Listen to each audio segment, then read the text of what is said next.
Hola a todos y bienvenidos a este análisis. Hoy nos metemos de lleno en una exploración absolutamente fascinante y a la vez profundísima sobre esa delgada línea que separa el avance médico y nuestros derechos humanos más fundamentales. A ver, la medicina moderna ha logrado curas que hace un siglo nos parecerían magia pura, pero claro, ese conocimiento no surge de la nada, surge de la investigación con seres humanos. Entonces, la gran pregunta es, ¿cómo equilibramos la urgente, casi desesperada necesidad de descubrir nuevos tratamientos con el deber absoluto e innegociable de proteger a quienes participan en esos estudios? Bueno, a través del recorrido de hoy vamos a desgranar juntos la historia, las normas internacionales y las grandes ideas que intentan dar respuesta a este dilema.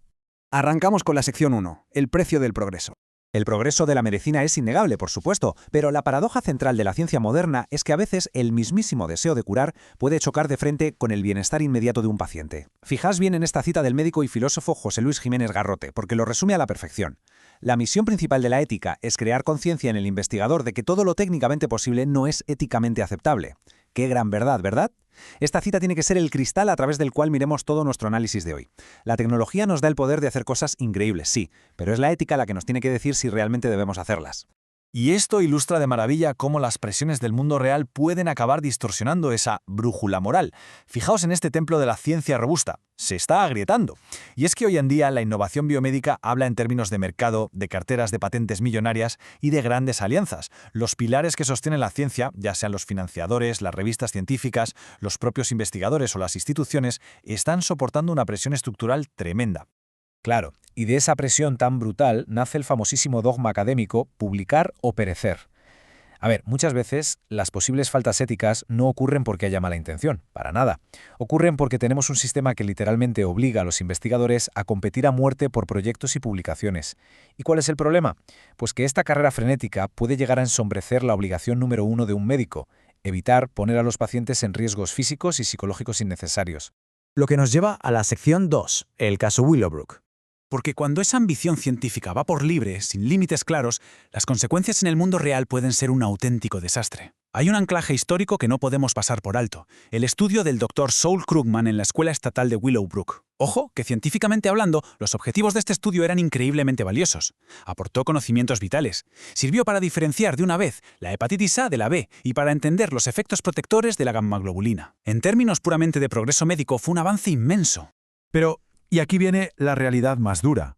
La forma en la que se consiguió ese conocimiento es, francamente, demoledora. Como bien denunció S. Golby en la revista American Lancet allá por 1971, este avance implicó inocular un virus potencialmente dañino a niños que además presentaban discapacidad intelectual. El fin, por muy noble y útil que fuera para todos nosotros, no justificó los medios. Abusar de una población que literalmente no podía defenderse, incluso si los padres habían firmado algún tipo de consentimiento, marcó un punto de inflexión. Nos enseñó por las malas por qué la ética no puede ser simplemente una sugerencia bonita. Y así llegamos a la sección 3, los marcos éticos internacionales. Bueno, vamos a ver cómo se construye la solución a todo esto. Ante barbaridades como la de Willowbrook, a la comunidad internacional no le quedó otra que reaccionar y marcar unas líneas rojas inquebrantables. Y resulta sorprendente, y hasta un poco escalofriante, darse cuenta de lo recientes que son estas normas a nivel global. Fijaos, en 1964 surge la Declaración de Helsinki. Luego damos un salto a 1978 con el importantísimo Informe Belmont. Y ya, prácticamente antes de ayer, el Convenio de Asturias o de Oviedo, firmado en el 97 y en vigor en España desde el año 2000, para blindar nuestros derechos humanos frente a los avances de la biología. Pero nos vamos a detener un momento en el Informe Belmont de 1978, porque esto representa la respuesta estructural definitiva para proteger a las personas en la investigación. Este documento cogió toda la ética y la destiló en 3 principios absolutamente innegociables. Vamos a verlos. El primer pilar es la autonomía. ¿Qué significa esto? Pues que toda persona tiene que ser tratada con un respeto absoluto a su capacidad de decisión. Aquí, la estrella indiscutible es el consentimiento informado. Nadie, absolutamente nadie, puede entrar en un estudio sin saber a qué se enfrenta y sin decir sí de forma libre. Y, súper importante, nos dicta que quienes no tienen esa autonomía al 100% deben recibir un escudo, una protección especial. Pasamos al segundo pilar, la beneficencia. A ver, no vale solo con tener buenas intenciones. Existe la obligación moral y estricta de proteger a la persona y asegurar su bienestar. Hay que poner en una balanza los beneficios y los riesgos, y maximizar siempre los beneficios. Además, exige que el estudio esté bien diseñado desde el principio. O sea, Si un estudio tiene fallos metodológicos desde el minuto 1, someter a un paciente a cualquier riesgo, por mínimo que sea, ya no es ético. Así de rotundo. Y el tercer pilar es la justicia. Esto va pura y llanamente de equidad. Históricamente pasaba una cosa terrible. Las cargas de la investigación, es decir, los riesgos, se los comían los grupos marginados, pero luego los beneficios médicos los disfrutaban otros. Este principio de justicia exige que todo se reparta de forma justa, asegurando que todo el mundo tenga el mismo derecho a participar y que ninguna población sea explotada solo porque es más fácil o más conveniente. Pasamos a la sección 4, los comités de ética.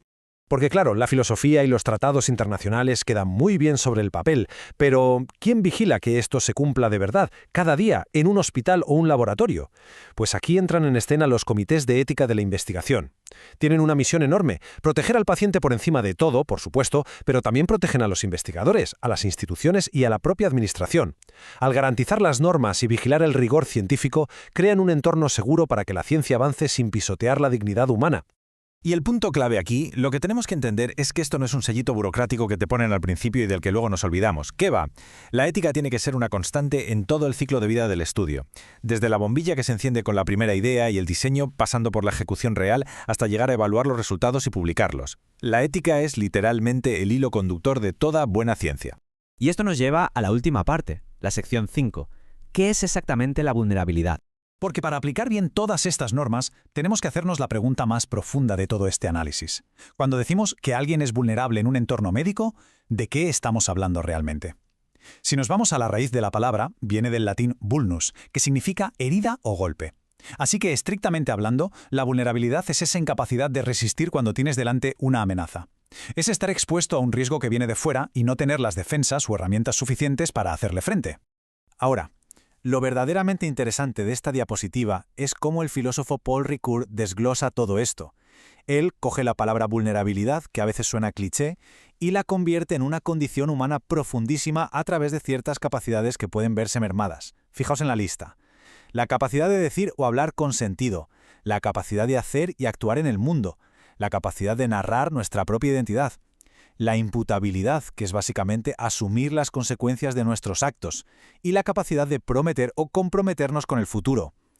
Cuando una enfermedad, un entorno complicado o un problema cognitivo nos limitan alguna de estas capacidades, es entonces cuando una persona se vuelve auténticamente vulnerable frente a la maquinaria del sistema.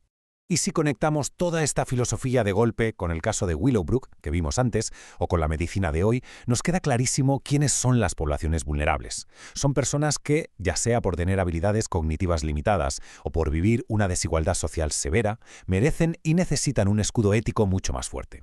Porque, seamos sinceros, sobre ellos recae un riesgo enorme de que su autonomía se quede en papel mojado o de que la justicia simplemente mire hacia otro lado. Así que, con todo esto en la cabeza, llegamos al meollo de la cuestión.